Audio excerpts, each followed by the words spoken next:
Kembali di News Sore, pemirsa, seorang pemuda di Makassar, Sulawesi Selatan tewas usai diserang sekelompok remaja. 6 pelaku diringkus polisi kurang dari 24 jam usai kejadian.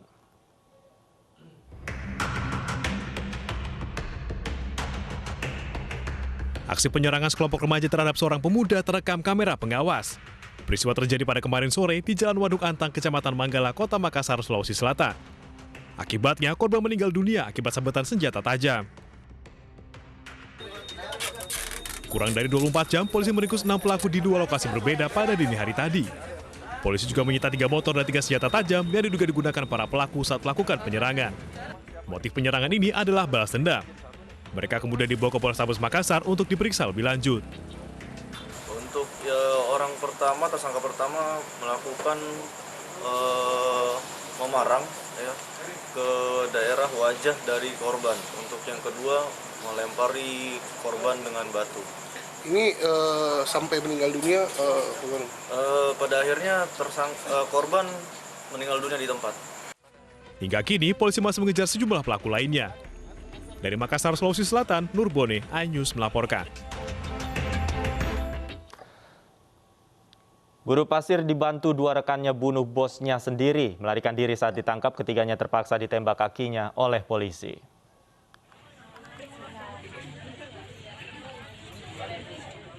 Seorang pengusaha pasir di Marendal, Deri Serdang, Sumatera Utara tewas dalam perkelahian beberapa hari lalu. Korban dibunuh saat mendatangi DBL yang merupakan karyawannya sendiri dan menuding tersangka telah menggelapkan uang. Keduanya lantas cekcok dan berkelahi, namun 2 teman DBL datang membantu dan akhirnya menganiaya korban dengan pisau dan linggis. Korban langsung tewas di lokasi perkelahian. Polisi pun memburu dan berhasil menangkap DBL alias Bandot, E serta H. Ketiganya terpaksa ditembak tim gabungan Satreskrim Polrestabes Medan dan Polsek Patumbak karena melawan ketika akan ditangkap. Menurut polisi ada unsur dendam yang membuat salah satu tersangka nekat menganiaya korban membabi buta. Maksudnya dendam. Bahwa ternyata ada uang yang digelapkan, tapi itu belum bisa kita buktikan juga. Bagaimana? Itu hanya kecurigaan dari korban tadi. Ketiga pelaku kini terancam penjara selama 15 tahun karena dijerat dengan pasal 338 KUHP tentang pembunuhan. Dari Medan, Sumatera Utara, Aminur Rashid, iNews melaporkan. Selengkapnya terkait buruh pasir yang membunuh bosnya, sudah bergabung bersama kami Kompol Raffles Marpaung, Kasat Reskrim Polresta Medan. Selamat sore, Pak Raffles. Selamat sore. Pak Raffles, bisa dijelaskan sebenarnya apa motif ketiganya tega membunuh mantan bosnya sendiri, Pak? Ya, jadi sebetulnya ini cuma satu saja yang menjadi karyawan dari korban. Yang 2 itu tetangganya yang satu ini. Jadi motifnya itu hanya karena adalah balas dendam. Jadi selama dia bekerja, bosnya ini sering memperlakukan tersangka dengan tidak baik, yaitu dengan sering mengucapkan kata-kata kasar maupun memukul. Kemudian terakhir, tanpa bukti yang jelas, bosnya ini mendatangi tersangka, mengatakan bahwa tersangka ada menggelapkan sejumlah uang. Kemudian bosnya juga mencekik setelah ada perkelahian mulut, cekcok, bosnya pun kemudian mencekik si tersangka. Melihat kawan-kawannya dicekik, 2 tetangga sekaligus kawan si tersangka ini membantu tersangka untuk membalas si korban yang merupakan bosnya. Artinya pada saat pertengkaran, kedua rekannya ini membantu, Pak, ya? Betul. Kemudian siapa yang kemudian menikam? Katanya ada salah satu tersangka juga yang menikam kemudian memukuli. Apakah semuanya ikut dalam perkelahian ini, Pak?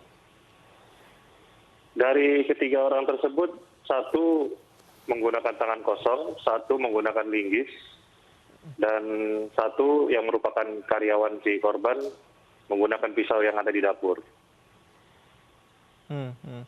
Apakah memang korban ini setelah kejadian tersebut langsung tewas di lokasi atau sempat meminta pertolongan dari warga?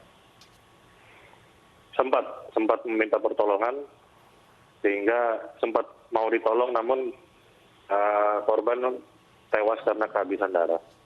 Baik, korban tewas karena kehabisan darah. Kemudian ketiga tersangka ini melarikan diri, Pak. Apakah pada saat peringkusan ketiganya berada di lokasi yang sama, Pak? Pada saat peringkusan yang pertama ketangkap itu satu orang dulu, itu di daerah Deli Serdang. Kemudian dari satu orang ini kami mendapat info yang dua itu melarikan diri di daerah Langkat.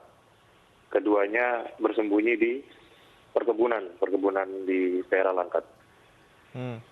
Artinya di tempat yang berbeda, Pak ya. Kemudian apa Betul. yang membuat petugas mengeluarkan tindakan tegas terukur? Kami melihat juga video penangkapannya ini ada luka di kaki tersangka, Pak. Seperti apa kejadiannya pada saat itu?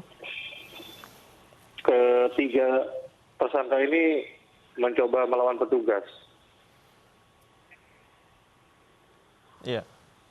Artinya setelah diketahui tersangka melawan, petugas melakukan itu, Pak ya? Betul. Karena Dari melawan, kita melakukan tindakan tegas terukur untuk melumpuhkan para tersangka. dari perlawanan yang dilakukan oleh 3 tersangka itu, apakah ada petugas yang terluka, Pak? Syukurnya tidak ada yang terluka. Tidak ada, Pak ya. Bersama peringkusan itu apa saja, Pak, yang ikut disita barang buktinya? Barang bukti yang disita tidak ada. Pada saat peringkusan barang buktinya sudah disita duluan di TKP karena ditinggalkan di TKP. Oke, artinya barang bukti ditinggalkan di TKP, Pak ya? Tidak dibawa serta oleh para tersangka ini bersembunyi, Pak? Betul.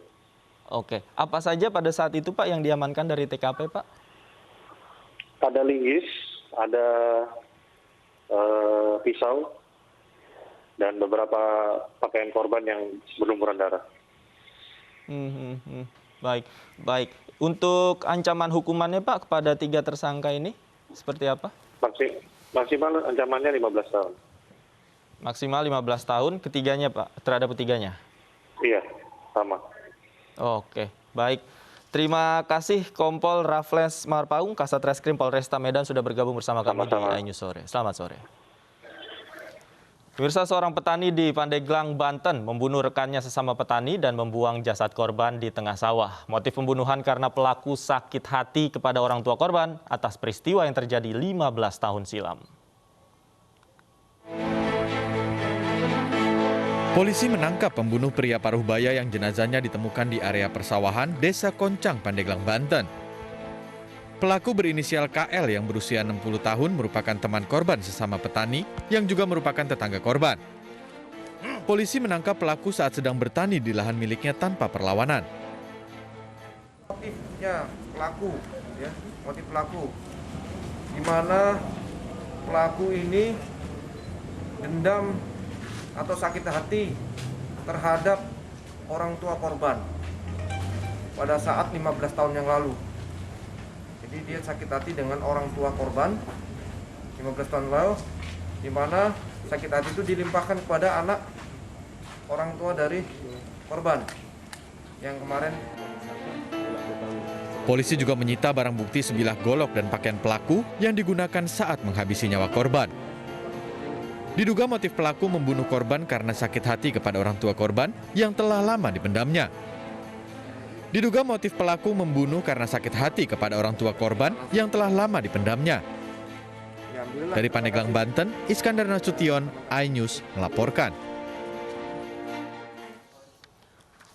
Polisi berhasil membekuk pelaku pemerkosaan dan pembunuhan seorang perempuan yang jasadnya dibuang di sebuah kebun. Pelaku memukul korban hingga tak sadarkan diri, kemudian memperkosa korban.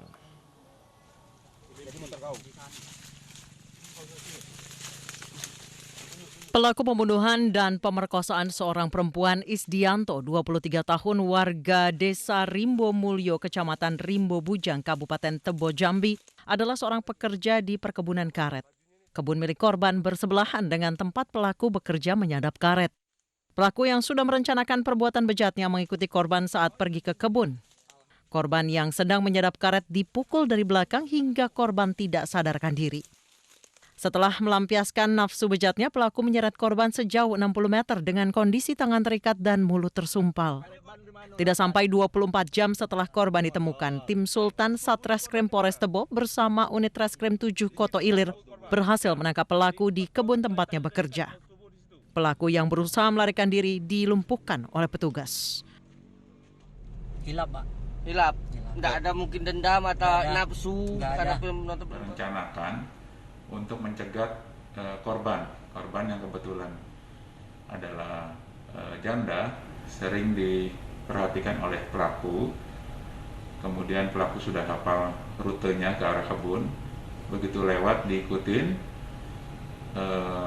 ke arah kebunnya korban dan dipukul oleh pelaku sehingga bisa dikuasai, kemudian diperkosa.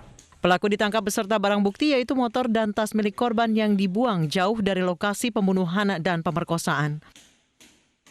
Dari Kabupaten Tebo Jambi, Budi Utomo, iNews melaporkan.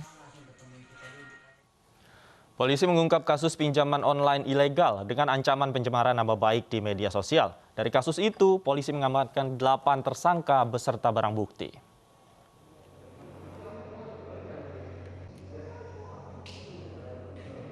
Direktorat Tindak Pidana Ekonomi Khusus Barreskrim Polri mengungkap kasus pinjaman online ilegal di wilayah Jakarta Utara dan Medan, Sumatera Utara. Sebelumnya polisi mengungkap pinjaman online di PT SCA Jakarta Utara, kemudian mengembangkan ke Medan hingga mendapatkan 2 tersangka yang merupakan debt collector. Para penagih mengikuti nasabahnya dengan ancaman mencemarkan nama baik di media sosial. Dari hasil pengungkapan ini, Barreskrim Polri mengamankan 8 tersangka beserta barang bukti berupa ribuan SIM card, puluhan telepon genggam, modem, hingga laptop. Penagihan, bagian penagihan, di mana mereka membuat pesan-pesan tulisan yang mungkin sifatnya sudah mencemarkan nama baik. Contohnya adalah seperti ini, ya, dibuat seolah-olah bahwa borrower itu adalah bandar sabu, bandar narkoba. Kemudian mohon maaf, ini kalau dia perempuan di crop, ditempelkan dengan yang seronok, serta yang lain-lainnya. Ini Polisi masih memburu tersangka lainnya yang merupakan warga negara asing. Dari Jakarta, Rian Rahman, iNews melaporkan. Puluhan warga Kelurahan Pasir Jambak, Padang, Sumatera Barat menyegel sejumlah homestay yang dianggap menyediakan jasa prostitusi. Kami segera kembali usai jeda, tetaplah di iNews Sore.